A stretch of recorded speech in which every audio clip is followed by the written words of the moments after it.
BJP সভাপতি দিলীপ শইকীয়াই দায়িত্ব দিছে অশোক সিংঘালক যে আতিথা সমষ্টিৰ পৰা মানে পতন কৰিব তেওঁ লাগে। ক'ত কৈছে এইটো সামাজিক মাধ্যম যোগে ক'ত ফেচবুক লাইভত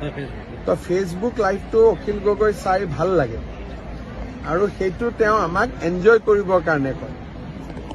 তাতে এজন দুজনক তাতে কুকুৰ বুলিও গালি পাৰে গতিকে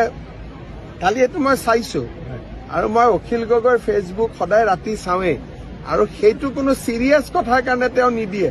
সেইটো তেওঁ মানুহক এণ্টাৰটেইন কৰিবৰ কাৰণে দিয়ে গতিকে এইটো কোনো গুৰুত্ব দি লাভ নাই অখিল গগৈ প্ৰেছ মিট অখিল গগৈৰ ভাষণ অখিল গগৈৰ ফেচবুক লাইভ যেতিয়া আপোনাৰ মনটো বেয়া লাগি থাকিব তেতিয়া চাব এতিয়া হয়তো ভাল নালাগিব দিনততো চব ব্যস্ত হৈ থাকে ৰাতি যেতিয়া কাম বন কৰি গা পা ধুই মই লাইভটো চাম আৰু মই প্ৰায়ে চাওঁ মোৰ ভাল লাগে কালিও চাইছো ফ্ৰেছ লাগে মনটো আপুনি এনজয় কৰিব পাৰে অখিল গগৈ এজন গুড এণ্টাৰটেইনাৰ গতিকে আপুনি এণ্টাৰটেইন কৰক